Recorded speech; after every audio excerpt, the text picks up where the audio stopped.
அனைத்து நல்லுள்ளங்களுக்கும் என் அன்பார்ந்த வணக்கங்கள். நான் உயர்கணித தேவசார ஜோதிடர் என் ஜெயக்குமார். இந்த 12 ராசிகளின் வரிசையில் இன்னைக்கு மகர ராசிக்கு எப்படி இருக்கு பலன்கள் இந்த வருடம் அப்படின்னு சொல்லி பார்க்கலாம். சொல்றதுக்கே வருத்தப்படக்கூடிய ஒரு ராசி அப்படிங்கிறது வந்து மகர ராசி. உலகத்தின் காலபுருஷ லக்னத்தின் 10வது ராசியான உழைப்பிற்கென்றே பிறப்பெடுத்த ஒரு அற்புதமான ராசி அப்படிங்கிறது மகர ராசி. இந்த மகர ராசியில் பிறந்தவர்கள் வந்து ரொம்ப, அதாவது இவர்களைப் போல உழைப்பதற்கு உலகத்தில் ஆளே வேற எந்த ராசிக்காரங்களையும் இவங்களோட ஒப்பிட்டு உழைப்புல மட்டும் சம்பந்தப்படுத்தியே பார்க்க முடியாது. அதே மாதிரி சோம்பேறித்தனத்திலையும் அவர்களை அடிச்சுக்கிறதுக்கு ஆள் கிடையாது. ஒரு 5 நாள் லீவ் போட்டாக்கா பக்கத்தில் இருக்கிற பொருளை கூட நகர்த்தி வைக்காம படுத்து தூங்கிட்டு இருப்பாங்க. அப்படியே இருந்த இடத்துலயே 3 நாளைக்கும் இருக்கக்கூடிய சாமர்த்தியம் உங்களுக்கு இருக்கு. ஆனா உடல் உழைப்புன்னு எடுத்துக்கிட்டாக்கா உங்களை மகர ராசியை அடிச்சுக்கிறதுக்கு உலகத்தில் யாராலையுமே முடியாது. ஏன்னா காலபுருஷ லக்னத்தின் உழைப்புக்கென்ற படைக்கப்பட்ட சனீஸ்வரன் தான் வந்து உங்க ராசி அதிபதி.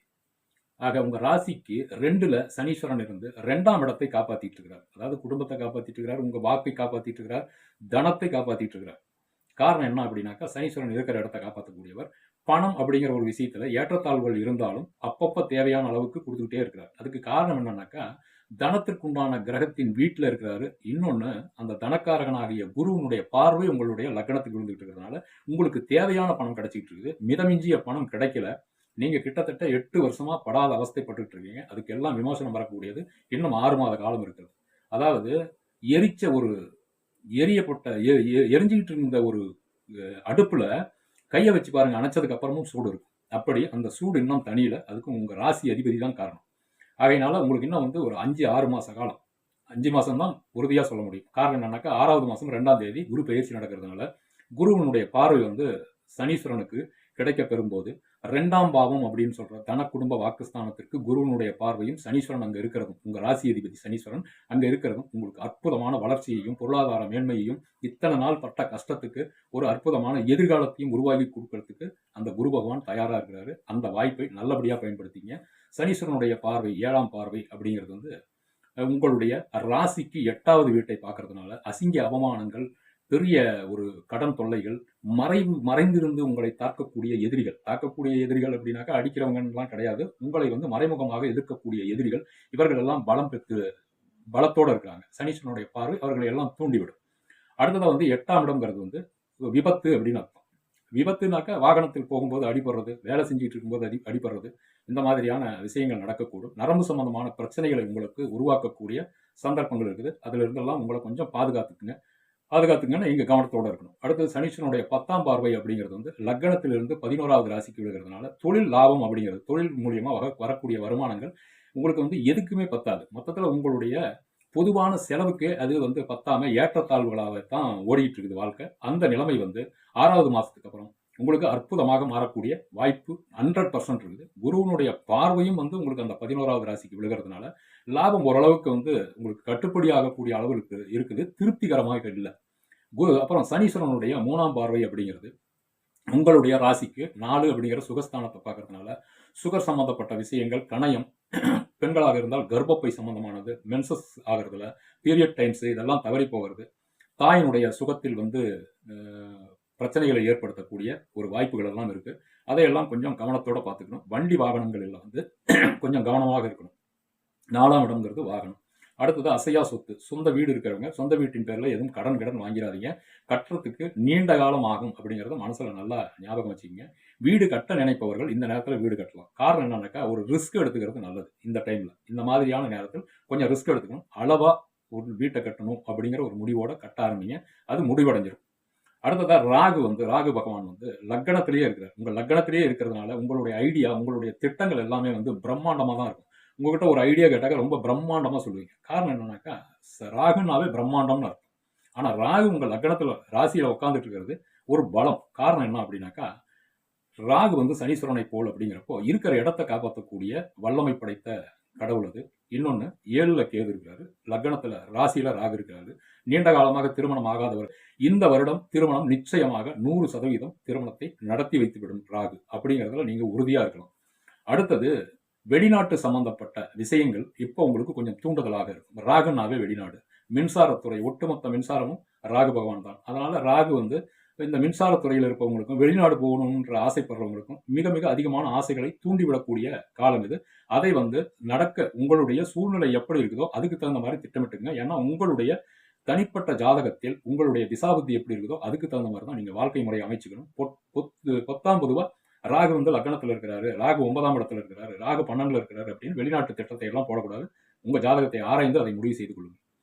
அடுத்ததா வந்து குருவனுடைய பார்வை அப்படிங்கிறது வந்து லக்னத்திற்கு 9ஆம் பாவமாகிய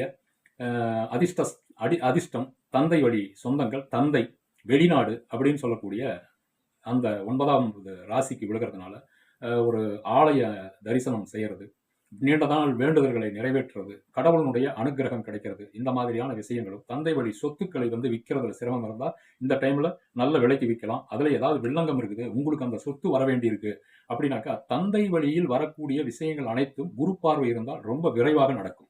ஆகையினால தந்தை வழி மூலியமா வரக்கூடியதும் வெளிநாட்டுக்கு தொடர்புடையவர்களுக்கும் இது வந்து குருவனுடைய பார்வை 9ஆம் இடத்துக்கு விழுகிறதுனால அதெல்லாம் உங்களுக்கு அனுகூலமானதாகத்தான் இருக்கும். அடுத்ததா குருவனுடைய பார்வை வந்து 7ஆவது பார்வையாக 11ஆவது ராசியை பார்க்கறதுனால தொழில் வருமானம் அப்படிங்கிறது அளவோடு இருக்கும். ஏன்னா சனீஸ்வரனுடைய பார்வையும் இருக்கு, குருவனுடைய பார்வையும் இருக்கு. முடிஞ்ச வரைக்கும் கடனை வந்து தவிர்த்துக்கிட்டு கடன் படாம உங்களுடைய வாழ்க்கையை ஓட்டிட்டு போறது ரொம்ப நல்லது. ஏன்னா வருமானம் வந்து உங்களுக்கு அளவுக்கு அதிகமா வரல, மிதமானதாகத்தான் வருது. அதனால அதை கொஞ்சம் பார்த்துக்குங்க. லக்னத்திற்கு உங்க ராசிக்கு கும்ப ராசிக்கு குருவனுடைய பார்வை தற்போது இருந்துகிட்டு இருக்கு அப்படிங்கிறப்ப உங்க தனித்தன்மைக்கு வந்து மரியாதை எப்பயுமே இருந்துகிட்டே இருக்கும். உடல் உழைப்பு சம்பந்தமான விஷயங்களில் உங்களுக்கு முக்கியத்துவம் கொடுத்து உங்களை முன்னிறுத்திக்குவாங்க. ஆகையினால இப்ப அந்த கௌரவ குறைச்சல், உங்களுடைய வார்த்தையை மதிக்காம போறது அப்படிங்கிறதெல்லாம் உங்களுக்கு பொதுவாகவே எந்த காலத்திலுமே இருக்காது. தொழில் சம்பந்தப்பட்ட விஷயங்களில் உங்களுடைய வார்த்தைகளும் உங்களுடைய செயல்களும் முன்ன நிறுத்தப்படும். அதுல நீங்க உறுதியா இருந்துக்குங்க. உங்களை பத்தி நீங்க நல்லா தெளிவா தெரிஞ்சுக்கங்க. தொழிலில் உங்களை அடிச்சுக்கிறதுக்கு ஆளே கிடையாது, உடல் உழைப்பில் உங்களை அடிச்சுக்கிறதுக்கு ஆள் கிடையாது. அடுத்ததா குரு பகவான் வந்து 6வது மாசம் அந்த கடகராசிக்கு போகும்போது இந்த பார்வையெல்லாம் ஒரு ஸ்டெப் மாறி லக்னத்திற்கு விழுந்த பார்வை 2ஆம் இடத்திற்கும் 9ஆம் இடத்திற்கு விழுந்த பார்வை 10ஆம் இடத்திற்கும் லக்னத்துக்கு 11ல் விழுந்த பார்வை 12க்கும் வர்றதுனால நல்லா கவனிச்சு பாருங்க. 2ஆம் இடம்ங்கிறது வந்து தன குடும்ப வாக்குஸ்தானம். உங்களுடைய வார்த்தைகள் செல்லுபடியாகும். நீங்க சொன்ன வார்த்தையை நிறைவேற்ற முடியும். நீங்கள் பணம் கொடுக்கல் வாங்கலில் ஈடுபட்டிருக்கிறீர்களானால் அந்த பணம் கொடுக்கல் வாங்கல் அற்புதமாக நடக்கும். ஃபைனான்ஸ் வச்சிருக்கிறவங்க கொடுத்த பணத்தை வாங்கினாங்கனாக்கா அவங்க வாங்குறவங்களுக்கு அற்புதமான நல்ல பலன்கள் நடக்கும். அப்பதான் வந்து அவங்க திருப்பி கொடுப்பாங்க. அந்த மாதிரியான சூழ்நிலைகள் உங்களுக்கு 2ஆம் தேதி 6வது மாசத்துல இருந்து ஆரம்பமாக போகுது. அற்புதமா பணவரவுகள் உங்களுக்கு அருமையாக இருக்கும். குடும்பத்தில் நல்ல நிலைமை நடந்துகிட்டு இருக்கும். 12வது ராசியை குரு பகவான் பார்க்கறதுனால சுப செலவுகள், நிறைய சுப செலவுகள் ஆகும். அதற்குண்டான வருமானமும் வரும். 10வது ராசியை பார்க்கறதுனால தொழிலில் முன்னேற்றம், வெளிநாட்டில் வேலை பார்ப்பவர்களுக்கும் உள்நாட்டில் வேலை பார்ப்பவர்களுக்கும் ப்ரமோஷன், இன்கிரிமெண்ட், இந்த மாதிரியான விஷயங்கள் கௌரவமான ஒரு இடத்தை தக்க வைத்துக் கொள்ளும். அப்படி ஒரு அமைப்பும் வந்து உங்களுக்கு 6வது மாசத்துக்கு மேல நிச்சயமா நடக்க போகுது. மேலும் உங்களுடைய பிரச்சனைகளை குறைச்சிக்கிறதுக்கும் உங்களுடைய பின்னடைவுகளை வந்து கொஞ்சம் மாற்றி அமைச்சிக்கிறதுக்கும் நீங்கள் வழிபட வேண்டிய தெய்வம் யாருனாக்கா ஈஸ்வரன். சனிக்கிழமையில ஈஸ்வரன் கோயிலுக்கு போய் ஒரு இனிப்பு, கல்கண்டு இல்ல ஏதாவது ஒரு இனிப்பு, பொங்கல், கேசரி, இந்த மாதிரி எதையாவது ஒன்று செஞ்சு சனிக்கிழமை நாள்ல காலையில முதல்ல கோயில் திறக்கிற நேரத்துல நீங்க அங்க இருக்கணும். உள்ள வச்சு அர்ச்சனை பண்ணிட்டு அந்த பிரசாதத்தை வச்சு அர்ச்சனை பண்ணிட்டு சாமி தரிசனம் பண்ணிட்டு திவ்யமா அந்த இடத்துல உட்காந்து அமர்ந்திருந்து ஒரு 10 நிமிஷத்தை செலவழிச்சுட்டு வெளியே வந்து அந்த எடுத்துட்டு போன பிரசாதத்தை அங்க இருக்கிறவங்க அத்தனை பேத்துக்கும் கொடுத்துட்டு வாங்க. இதை வந்து நீங்க தொடர்ந்து செஞ்சாலும் உங்களுக்கு ரொம்ப நல்லது. காரணம் என்னன்னாக்கா கும்பராசி எப்பயுமே மூத்தவர்களாக இருப்பாங்க, இல்லாட்டினா வீட்டுல கடைசியாளா இருப்பாங்க. 2 ஆண்களுக்கு நடுவில் இந்த கும்பராசி பிறக்கிறது ரொம்ப ரொம்ப ரொம்ப ரொம்ப ரேர். அதனால மூத்த ஸ்தானம் அப்படின்னு சொல்லக்கூடிய அந்த ஒரு அமைப்பு அவர்கள் இருக்கிறதுனால உலகத்தின் மூத்த தெய்வம் அத்தனைக்கும் அதிபதி சிவன். அப்படிங்கிறப்போ நீங்க சிவன் கோயிலுக்கு சனிக்கிழமையில போய் இந்த மாதிரி வேண்டுதல் வச்சுக்கிட்டீங்க, சாமி கும்பிட்டீங்க, அங்க இருக்கிறவங்களுக்கு எல்லாம் அன்னதானம் பண்றீங்க, பலகாரம் கொடுக்குறீங்க, இனிப்பு பொருள் கொடுக்குறீங்க அப்படின்னாவே உங்களுடைய வாழ்க்கையில் வரும் பின்னடைவுகளை எல்லாம் மேல் தூக்கி முன்னேற்ற பாதைக்கு வழிகாட்டும் அந்த இறைவன் உங்களுக்கும் வழிகாட்டுவார். அப்படிங்கிறத உறுதியா நான் நம்புறேன், நீங்களும் நம்புங்க. மீண்டும் அடுத்த பதிவில் சந்திப்போம். உங்களுக்கு இந்த பிரபஞ்ச பேராற்றல் எல்லா நன்மைகளும் அள்ளித்தர வேண்டும் என்று கேட்டுக்கொண்டு மீண்டும் சந்திப்போம். இப்போது தற்காலிகமாக விடைபெறுகிறேன். நன்றி, வணக்கம்.